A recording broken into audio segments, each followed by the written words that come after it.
When the halls fall silent and the lights flicker out, a school becomes something far darker than a place of learning.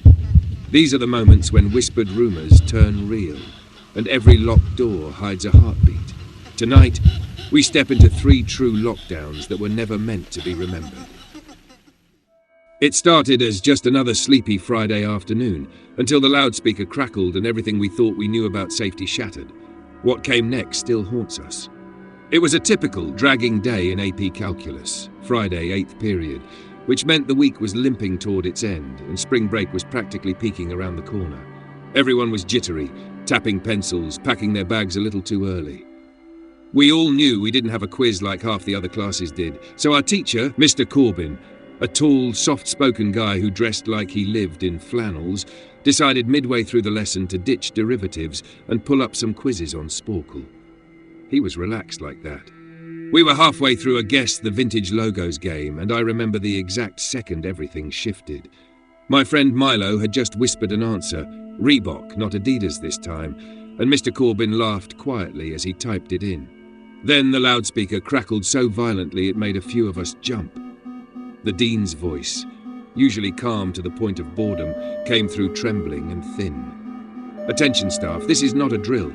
Initiate lockdown procedures. Now. Hearing him sound like that made something cold ripple down my spine. Even Mr. Corbin, who never seemed to raise his voice or hurry for anything, suddenly moved with frantic purpose. He snapped off the lights, slammed the door shut, and waved us toward the back corner behind the supply cabinet. We sat there in darkness, breathing like we were afraid even that would be too loud. 2 minutes passed, quiet, except for the soft mechanical hum from the panel near the window. Then even that cut out with a hard click. The power was gone. We all stared at one another in the faint emergency light, and that was the moment it settled in. This wasn't some drill we'd laugh about later. A few more minutes dragged by. Then we heard him. A man screaming so violently it sounded like his throat was tearing, echoing down the hallway. 2 girls in our class broke into quiet sobs. The sound made my own heart stumble in my chest. The screaming grew closer, bouncing hard off the metal lockers, and then we heard the clanging. He was hitting things, kicking them, slamming his fists as he moved. "I'll end every one of you," he shrieked, words slurred with rage. I genuinely thought I might throw up. Mr. Corbin raised a trembling finger to his lips, urging silence, but you could see the fear in his eyes too. We all clung to each other's faces, searching for any sign that this wasn't real. Then the banging shifted, from the lockers directly to our door. A girl named Tessa couldn't hold it in and whimpered, "No, please no." The pounding intensified, rattling the frame like he was trying to break it off its hinges. Someone else started bawling openly. I lost track of time. Every second stretched until it felt like its own hour. But eventually the footsteps staggered away, and the screaming faded down the hall until it dissolved into nothing. 10 minutes passed, or half an hour. It was impossible to tell. Finally, the dean's voice returned, shaky but composed enough to explain. It was shocking to hear him give details during an active lockdown. He told us a man, apparently mentally unstable, had wandered into the building and attacked the receptionist at the front desk, sending her running outside. No one knew if he had a weapon. The school still hadn't installed cameras back then, and security was basically non-existent. Staff had swept the hallways and found nothing, so teachers were told to continue teaching, but keep doors locked and students inside. No exceptions. But the worst part came later.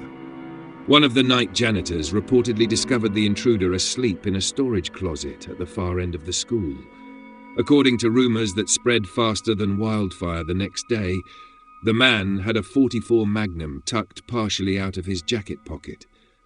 The janitor must have startled him somehow, maybe just opened the door too fast, because by the time police arrived, the man was gone, vanished. To this day, as far as any of us know, he was never found. But I like to think that wherever he is, he's finally getting the help he desperately needs. On a grey October afternoon, the first screams hit before anyone understood why, but what forced an entire school to hide would stay with them long after the doors reopened. My school had 2 lunch periods. The first was for all the 6th graders and a chunk of the 7th. The second belonged to the rest of the 7th graders and all the 8th graders. The lockdown happened in early October, one of those dreary, slate-grey days where the clouds hung low and the air felt heavy. During first lunch, I heard 4 sharp booms. At first I assumed it was thunder rolling in, but almost immediately the lunch crowd erupted into panicked screaming. I thought they were being dramatic, but then campus security burst into the quad, shouting at everyone to get into the multi-purpose room. The kids who were still waiting in the lunch line had to ditch their trays on the spot and run inside. My friends and I hurried in with what felt like half the school. The multi-purpose room was huge, cavernous even, and the entire back wall was made of tall glass panels. As we were herded inside, security officers rushed to pull the blackout curtains over the windows, sealing us off from whatever was happening outside. Staff members stationed themselves at every exit, faces tense, eyes darting. My friend Jonah, who was always the nosiest out of all of us, went up to one of the teachers and asked what was going on. When he returned, he looked pale, but also a little like he enjoyed having information before the rest of us. "You know those small houses across from Carver Middle?" he asked. I nodded. "Well, there's this guy, mentally unstable according to security.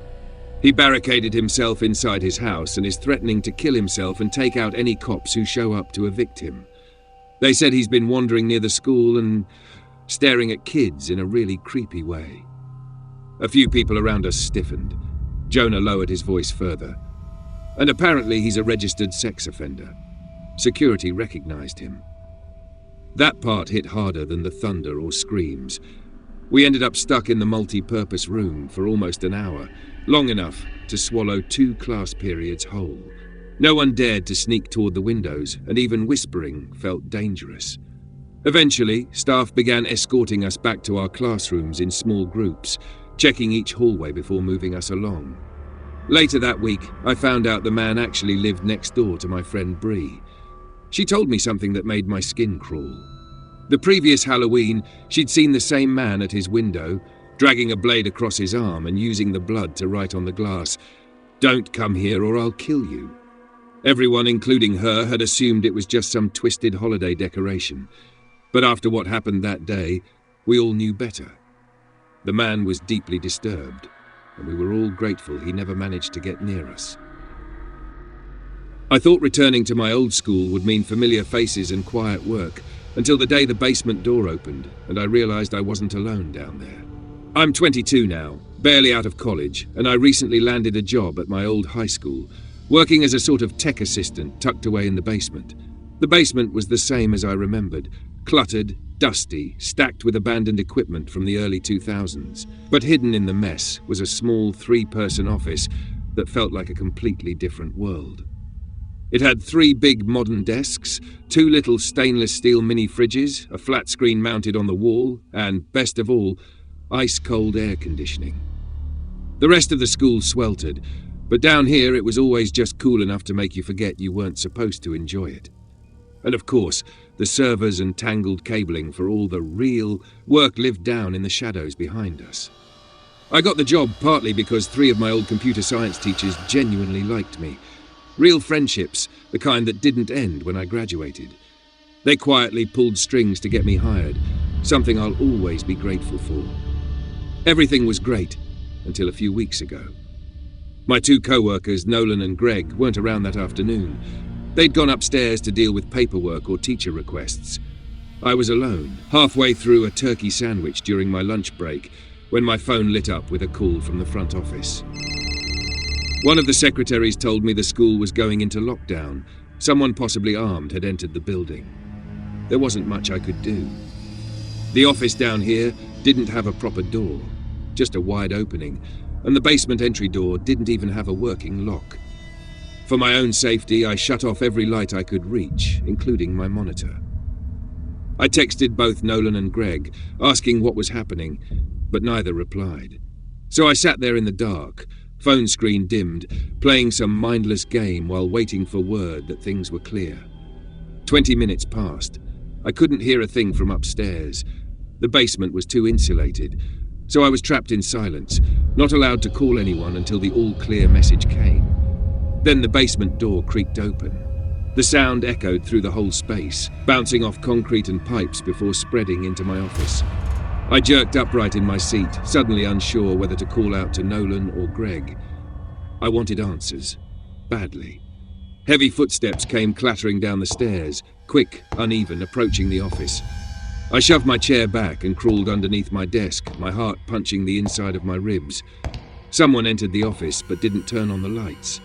The air stiffened, thick with the kind of silence that makes your breath feel too loud. I can't describe the fear. I honestly believed that if I made even the tiniest sound, I'd die. Then, of course, my phone chimed. A loud text alert echoed through the entire room. My stomach dropped so fast I almost gagged. The footsteps shifted, sharper, faster, coming straight toward me. In blind panic, I rolled out from under the desk, stumbling into the open and begging whoever it was not to hurt me. A hand grabbed my arm, yanking me upright. It was a man, mid-40s maybe, wearing a red plaid flannel, worn jeans, and a dark red-black baseball cap. His face was tense, but he forced an almost friendly tone. "It's okay," he whispered. "I'm just hiding down here too. What's going on up there?" I could barely get words out. I don't know," I whispered back. Instead of answering, he asked if there was a way out of the basement. I pointed toward the hallway leading to the old supply door. Before he moved, I managed to ask, Who are you?" A short pause. Then he claimed he was just there to pick up his son when a teacher told him to hide. Trying to steady myself, I checked the text that had set everything off. It was from Nolan. "Dude, this is insane. Some guy with a gun shot Mr. Aldrin. He's wearing a red shirt and cap. Whatever you do, don't come upstairs." I was about to reread the message aloud until a cold realization crawled up my spine. I looked at the man. He looked back. He knew. My whole body kicked into survival mode. I bolted toward the stairs, hearing him shout something behind me. A gunshot exploded through the basement, the bullet ricocheting off a metal cabinet in the dark. The sound was so loud it vibrated through my skull, but somehow, miraculously, he missed. I flew up the stairs and burst into the hallway. Police were already stationed at every exit, including the basement one. The moment the man pushed the door open behind me, they grabbed him. More good news came later. Mr. Aldrin survived the gunshot. No one ever figured out why the shooter had a grudge against him. Nothing made sense. Nothing justified it. The reason was never shared, maybe never known. But I still hear that gunshot in my head. I know I'll hear it forever.